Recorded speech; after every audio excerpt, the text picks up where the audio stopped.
Alors aujourd'hui, je vais répondre à une question qu'on me pose très souvent et ça reste encore un petit paquet de nœuds tout ça. Alors on va défaire les nœuds ensemble. Imaginez que vous entrez dans un parc d'attractions et à l'entrée, on vous donne un masque portant un pseudonyme. Tant que vous gardez ce masque, personne ne sait qui vous êtes. On peut juste suivre en détail chaque attraction que vous visitez. Mais si à un moment donné, vous sortez votre carte de crédit pour acheter une boisson, ou si vous croisez un autre visiteur et que vous retiriez votre masque pour lui dire bonjour, eh bien ces petites informations peuvent suffire à révéler votre véritable identité. Ce parc, c'est l'univers des crypto-monnaies.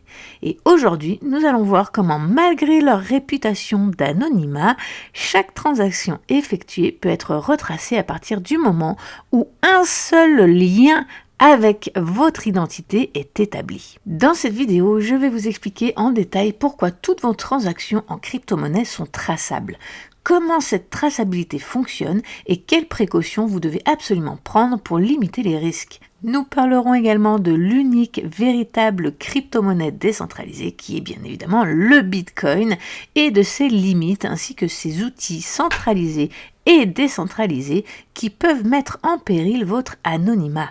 Si vous pensez que votre argent est à l'abri simplement parce que vous utilisez un pseudonyme, eh bien restez bien jusqu'à la fin parce que cette vidéo pourrait tout changer pour vous. Alors commençons par le commencement. La blockchain, c'est un registre public infalsifiable. Donc pour bien comprendre la traçabilité des crypto-monnaies, il faut commencer par la blockchain.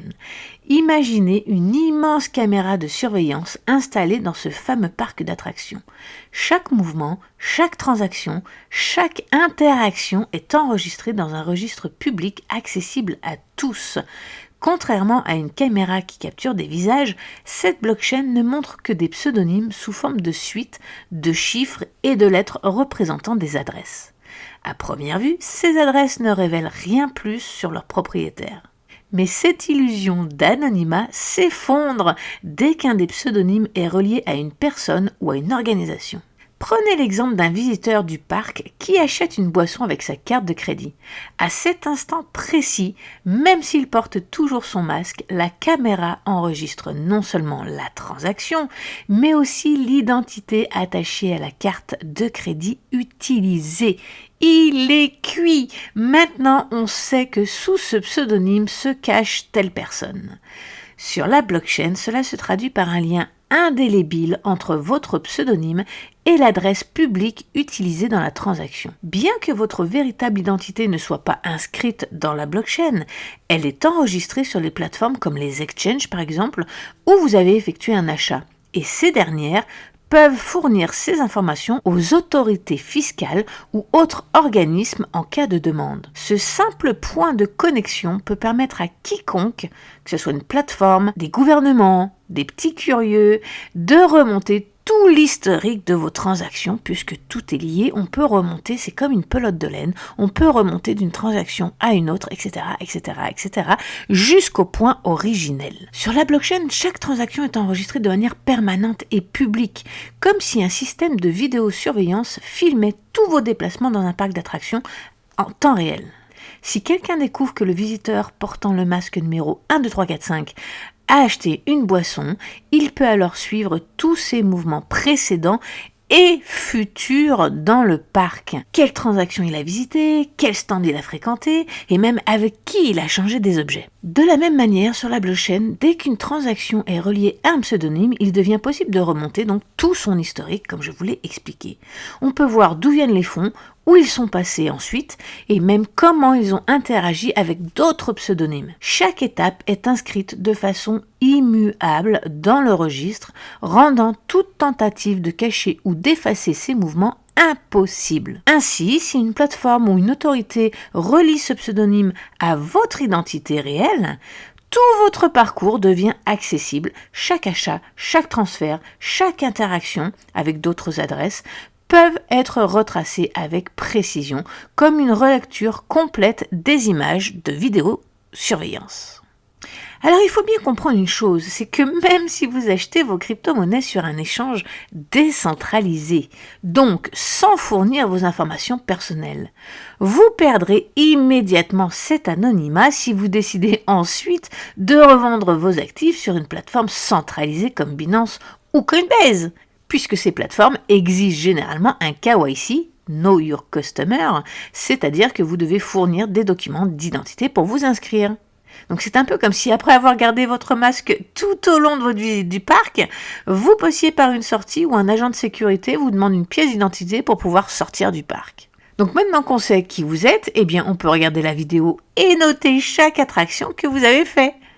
Bien évidemment, l'inverse est vrai aussi. Si vous avez acheté en centralisé et que vous le revendez en décentralisé, la première action d'origine qui est l'achat en centralisé est traçable avec votre identité. C'est la même chose. À partir du moment où on peut relier n'importe quelle transaction, vous pouvez avoir fait 1 million de transactions, s'il y en a une qui porte votre nom, c'est mort. Et cette traçabilité ne concerne pas seulement les transactions sur des plateformes centralisées. Si vous effectuez un achat peer-to-peer, c'est-à-dire directement entre deux personnes, vous pensez peut-être être à l'abri, mais que nenni! Si la personne avec qui vous avez échangé est surveillée ou subit des pressions, elle peut révéler votre pseudonyme ou pire, votre identité réelle. Imaginez que vous partagiez une boisson dans ce parc avec un ami. Si cet ami est interrogé par la sécurité, sous pression, il peut très bien raconter ce qu'il sait sur vous et ce que vous avez fait ensemble. Pour compliquer encore un peu les choses, même les outils destinés à protéger votre anonymat ne sont pas infaillibles. Prenons l'exemple des mixeurs comme Tornado Cash, qui mélangent vos transactions avec celles d'autres utilisateurs pour brouiller les pistes. Ces mixeurs sont comme des machines à laver qui mélangent toutes les traces laissées par les visiteurs du parc, rendant difficile de savoir qui a fait quoi. C'est comme si tous les visiteurs échangeaient leurs masques. À l'abri des regards, le visiteur 1, 2, 3, 4, 5 pourrait devenir maintenant le visiteur 6, 7, 8, 9.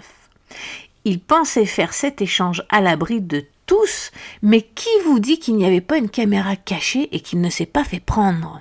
Aucune machine n'est parfaite et les gouvernements investissent massivement dans des technologies capables de démêler ces transactions. La moindre faille dans le mixeur peut suffire à compromettre votre anonymat. Donc, pour protéger votre anonymat, comment faire ? Eh bien, la règle d'or est de réduire au maximum les moments où votre identité réelle pourrait être reliée à vos transactions. Par exemple, lorsque vous achetez des cryptos, privilégiez des distributeurs qui acceptent du cash, parce que cela vous permet d'éviter tout lien avec votre compte bancaire ou votre carte de crédit. C'est comme acheter un billet de concert en espèces. Il n'y a aucun moyen de remonter jusqu'à vous tant que vous n'avez pas révélé vos coordonnées.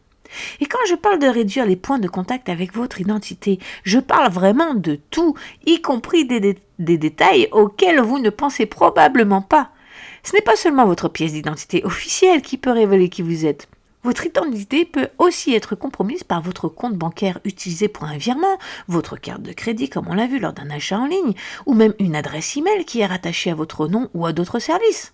Mais ça peut aussi également être un ancien portefeuille que vous aviez déjà utilisé dans le passé, qui était relié à votre identité parce que vous aviez fait un KYC par exemple. Et puis de nombreuses années plus tard, vous payez en cash, vous êtes sûr de vous, c'est intraçable, mais si vous le remettez dans un portefeuille qui est déjà traçable, ça ne sert à rien. Pensez aussi à votre numéro de téléphone. Si vous utilisez un téléphone relié à votre contrat personnel pour accéder à un portefeuille, à une plateforme ou à un distributeur, ce simple détail peut permettre de faire le lien avec vous. Et cela ne s'arrête pas là. Imaginez que vous vous rendiez physiquement dans un distributeur de crypto-monnaies. Votre plaque d'immatriculation capturée par une caméra de surveillance peut aussi devenir une pièce du puzzle. De même que votre visage, il peut être filmé à l'entrée d'un bâtiment ou sur le chemin de ce distributeur. Et vous pouvez donc être identifié grâce à la reconnaissance faciale. Alors c'est sûr qu'ils vont pas se prendre la tête à faire une enquête poussée pour 1 000 $. Mais si vous avez beaucoup d'argent, là ils vont sûrement pousser.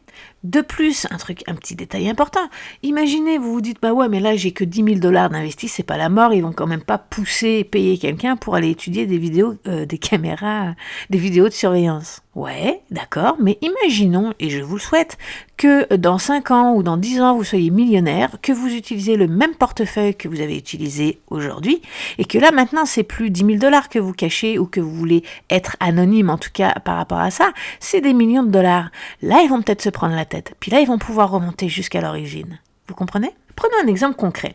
Si vous achetez des crypto-monnaies en ligne avec une carte de crédit liée à votre compte bancaire, l'exchange dispose donc maintenant de votre nom et de vos coordonnées. Même si vous choisissez d'acheter en cash dans un distributeur, si vous arrivez en voiture et que celle-ci est enregistrée à votre nom, une enquête plus poussée pourrait relier cet achat à vous.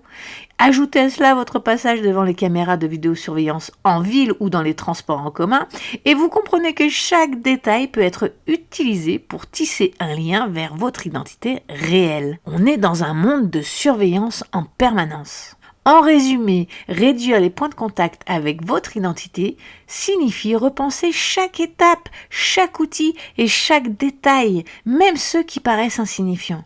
Ce sont des petits éléments cumulés qui, ensemble, peuvent détruire toute votre confidentialité. Et j'insiste, vous pouvez vous dire que maintenant ça n'a pas d'importance, mais dans le futur, qu'est-ce qui vous dit que ça n'en aura pas ? Donc même en utilisant des distributeurs, il faut prendre des précautions supplémentaires. Utilisez un téléphone prépayé qui n'est pas relié à vous pour accéder au distributeur, et si vous vous rendez physiquement dans un lieu public pour effectuer des transactions, pensez à dissimuler votre visage avec des lunettes, un bonnet, une cagoule, ce que vous voulez, pour éviter la reconnaissance faciale. Mais pas que au distributeur, vous avez tout le chemin entre chez vous et le distributeur. Donc ces précautions qui peuvent sembler extrêmes deviennent essentielles dans un monde où chaque donnée peut être utilisée pour établir un lien entre votre identité et vos activités. D'autant plus qu'avec la reconnaissance faciale, on peut remonter à vous pour n'importe quoi d'autre. Imaginons que vous vous soyez fait arrêter pour un délit mineur. On peut savoir tout ce que vous avez fait avec votre reconnaissance faciale. En Chine, c'est déjà ce qu'ils font. C'est pas un scénario de science-fiction là dont je vous parle, c'est quelque chose qui est déjà établi et qui marche déjà dans certains pays. Alors passons maintenant au Bitcoin. Même si le Bitcoin est souvent vanté comme la seule crypto-monnaie véritablement décentralisée, et nous verrons pourquoi dans un instant, vos fonds ne sont jamais à l'abri si vous stockez vos avoirs dans des portefeuilles contrôlés par des entreprises. Prenez l'exemple de MetaMask, qui était censé être un des tout premiers portefeuilles décentralisés. MetaMask a bloqué l'accès à des services pour les utilisateurs vénézuéliens sous pression des régulations internationales. Donc cela montre bien que malgré son image de décentralisation, une pression politique ou légale peut suffire à rendre vos fonds inaccessibles. Ils n'ont pas bloqué juste une personne, ils ont carrément bloqué tout un pays. Un autre exemple, prenons Ledger, qui est un portefeuille physique et très populaire. Ça aussi, ça pose également un problème, parce que bien qu'il soit souvent présenté comme une solution sûre, ces collaborations avec des entreprises comme Visa le rendent vulnérable au même type de pression. C'est un peu comme utiliser un coffre-fort pour cacher votre argent, mais en travaillant avec une entreprise qui conserve un double de vos clés. Si cette entreprise est contrainte par des régulations, vos économies ne seront plus sous votre contrôle, quoi qu'ils en disent. Donc il est important de comprendre que Bitcoin est aujourd'hui le seul actif véritablement décentralisé. Parce que contrairement à d'autres projets, ou à une équipe, ou même à un individu dirigeant, ce projet, eh bien il peut être soumis à des pressions. Alors que Bitcoin fonctionne sans chef, il n'y a personne aux commandes, sans organisation centrale, et donc sans point de défaillance unique. On ne peut faire pression sur personne concernant le Bitcoin, parce que personne n'est aux commandes. Cependant, et c'est là où je veux en venir, même avec Bitcoin, l'endroit où vous stockez vos fonds reste crucial.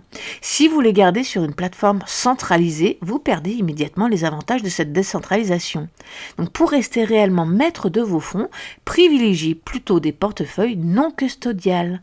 Dans un portefeuille non custodial, qu'on appelle aussi non dépositaire en français, les clés privées, qui donnent accès à vos fonds, ne sont pas stockées ou gérées par un tiers. Donc privilégiez des portefeuilles non dépositaires, mais aussi qui sont open source et non liés à une entreprise centralisée, afin que vous seul ayez accès à vos clés privées. Prenons l'exemple de Trust Wallet.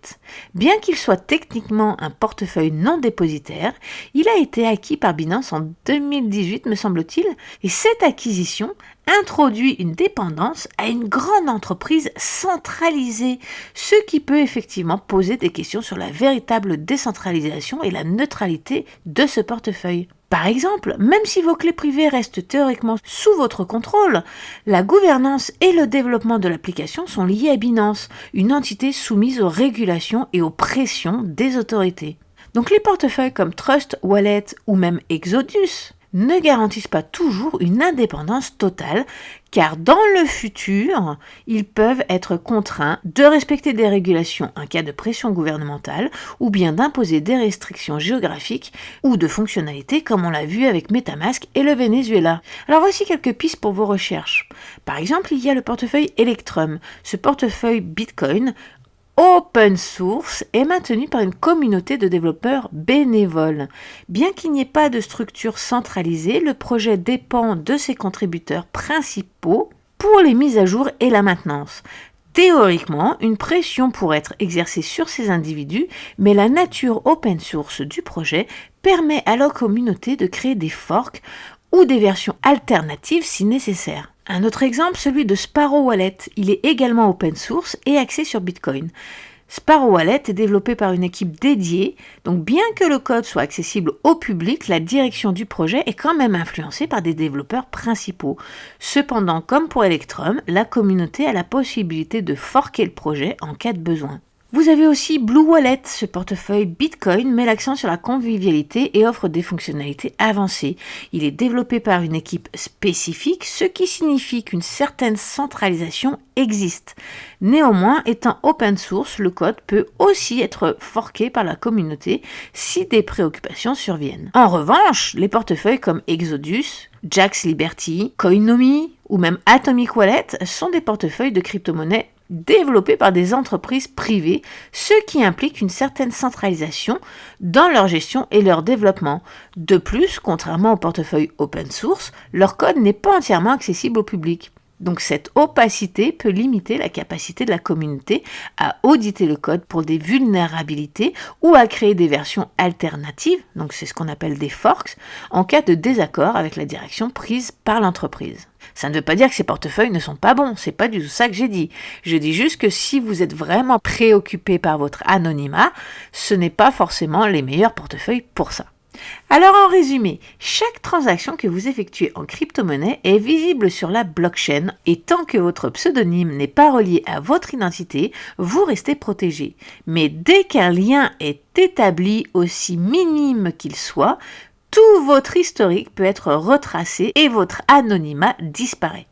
Que ce soit par un KYC, une plateforme centralisée ou un outil défaillant, la traçabilité est toujours un risque. C'est-à-dire que l'on peut regarder la vidéosurveillance de tout ce que vous avez fait dans le parc d'attractions. Si vous avez trouvé ces explications utiles, eh bien n'hésitez pas à vous abonner pour plus de vidéos qui vous aideront à comprendre et à maîtriser l'univers des crypto-monnaies. Je vous invite également à consulter mes livres et à rejoindre mon groupe privé pour aller plus loin dans votre apprentissage et votre sécurité. Et surtout, restez vigilants. Dans le monde des crypto-monnaies, la connaissance est votre meilleure arme. Sur ce, bonne journée à tous et à très vite dans une prochaine vidéo. Bye!